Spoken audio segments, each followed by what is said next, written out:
میرے پاس مسئلہ پوچھنے کے لیے کچھ لوگ آ گئے تو 4-5 سال کا بچہ بھی تھا جس کے والد نے غصے میں اپنی بیوی کو 3 طلاقیں دی تھی۔ وہ چھوٹا سا بچہ، کپڑے بھی پھٹے پرانے، اور حالت بتا رہی تھی کہ غریبی ہے۔ تو جب میں نے مسئلہ بتایا کہ 3 طلاقیں ہو گئی ہیں تو واپس جانے لگے، تو بچہ مجھ سے کہتا ہے، دیہاتی آدمی تو کہنے لگا، مولوی صاحب میری اماں تے نانی کہنی اسن پوچھ کے آئیں آپ کہ ہن اسی لہدا لہدا ہی رہنا ہے۔ تو اس بچے کی نونہال کی وہ کیفیت دیکھی تو میں رو پڑا۔ میں نے کہا یار یہ بچہ بیچارہ ماں باپ کے ہوتے ہوئے یہ یتیموں جیسی زندگی گزارے گا کیونکہ باپ نے طلاق دے دی۔ کس طرح مسائل نہیں بتائے لوگوں کو، تعلیم سے آگاہی نہیں کیا۔ اور اس میں بہت بڑا ظلم ہے ان لوگوں کا بھی جو جنازے پہ کھڑے ہو کے تو کہہ دیتے ہیں، میری طرح کے لوگ اچھے علماء کی بات نہیں کرتا، وہ کہہ دیتے ہیں دیکھو جن لوگوں کو جنازہ نہیں آتا، بھئی آپ نے کس دن عشاء کے بعد کلاس لگائی تھی جنازہ سکھانے کی؟ یہ تو آپ نے کہہ دیا لوگوں کو قرآن کی ٹھیک نہیں آتا، تو یہاں تو بیچاری بیبیاں جن کو صحیح پڑھنا نہیں آتا وہ مشن بنا لیتی ہیں کہ میں نے اتنے 100 کو قرآن پاک پڑھانا ہے، بیوہ ہو گئی ہوں، طلاق یافتہ ہو گئی ہوں، ساری زندگی قرآن پڑھاؤں گی۔ ہم کیوں یہ مشن نہیں بناتے؟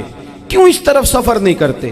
ایک تو دینی معلومات میں، دینی علوم میں اپنے آپ کو لگائیں اور ذوق پیدا کریں کہ جو چیزیں مجھے نہیں آتی میں نے وہ سیکھنی ہے، جو معاملات مجھے نہیں آتے میں نے ان کی طرف سفر کرنا ہے۔ ایک تو اپنا یہ مزاج بنائیں، اور جب آپ دینی علوم سیکھتے ہیں تو پتہ ہے کون سا منظر قائم ہوتا ہے؟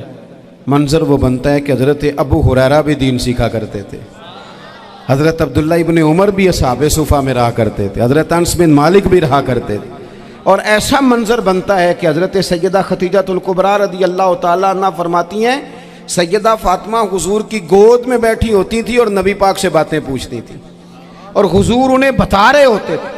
سیدہ عائشہ حضور سے دین کی باتیں پوچھتی۔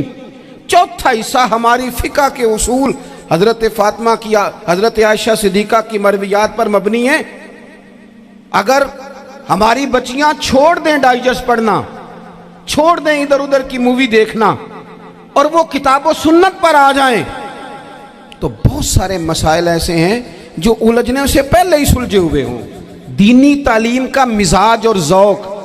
اور دوسری آیہ کریمہ میں نے تلاوت کی، اللہ کریم نے قرآن مجید میں فرمایا یا ایھا الذین آمنوا قوا انفسکم واہلیکم نارا، اے ایمان والو خود بھی دوزخ کی آگ سے بچو اور اپنے گھر والوں کو بھی بچاؤ۔ او والد، وہ ماں جو بچوں کو بھوک سے بچانے کے لیے محنت کرتی ہے، ان کو مایوسی سے بہت سارے ماں باپ ایسے ہوتے ہیں جن کے پاس کپڑے لینے کے پیسے نہیں ہوتے عید پہ۔ کیوں؟ اذان شروع ہوگی جی۔ عزیز بھائی، جس طرح ہم اپنے بچوں کو دیکھیں، بہت سارے ماں باپ کے پاس گنجائش نہیں ہوتی، لیکن اس نیت سے کہ بچوں کے دل ٹوٹ جائیں گے، عید پہ کیسے گزارا کریں گے، مشکل سے بھی کپڑے خرید کے دیتے۔ اس طرح ہم اپنے بچوں کو بھوک سے، پیاس سے، مایوسی سے بچاتے ہیں۔ اس طرح ہمارے رب نے ہمارے ذمے لگایا ہے کہ تم اپنے بچوں کو کوشش کرو دوزخ کی آگ سے بچانے کی۔ حضرت عمر فاروق رضی اللہ تعالیٰ عنہ نے عرض کیا تھا، یا رسول اللہ صلی اللہ تعالیٰ علیہ وسلم، اس آیہ کریمہ کا معنی کیا ہے؟ تو محبوب کریم علیہ السلام نے فرمایا، عمر، جن چیزوں کا اللہ تمہیں حکم دیتا ہے تم اپنے گھر والوں کو ان چیزوں کا حکم دو، جن چیزوں سے رب رسول تمہیں منع کرتے ہیں اپنے گھر والوں کو ان سے روکو، اپنے گھر کے اندر نفاذ دین کرنے کی کوشش کرو۔ میرے بھائی، بہت زیادہ آزمائش ہے ہمارے گھروں میں، بے چینیاں ہیں، اضطراب ہے، بچوں میں سختی ہے، بہن بھائی ایک دوسرے کے ساتھ لڑتے ہیں، مزاجوں میں تلخی آ گئی۔ کیوں بھلا؟ اس لیے کہ ماں باپ کو جو بہترین کردار اور جو حسین طریقہ گھر میں اپنانا چاہیے تھا، بچے تقریر باہر سے سنتے ہیں لیکن وہ فالو اپنے ماں باپ کو کرتے ہیں۔ اگر ماں باپ میں حوصلہ ہو، صبر ہو، اطمینان ہو، خودداری ہو، تھوڑے پر گزارا کرنے کا مزاج ہو۔ دیکھیں نا، آج ڈپریشن ہے، ٹینشن ہے، پینکس اٹیکس ہیں، بڑی ساری چیزیں آ گئی ہیں۔ کیوں بھلا؟ صبر نہیں، تحمل نہیں، بردباری نہیں۔ آزمائے۔ ایک دن ایک بچہ میرے پاس آ گیا مدرسے کا اور آ کے وہ رونے لگا۔ میرے گھر والے کہنے لگے کھانا چھوڑ دیں، پہلے اس کی بات سن لے۔ میں نے کہا پتر کیا ہوا؟ کسی نے مارا ہے؟ کسی استاد نے؟ کہنے لگے نہیں حضرت،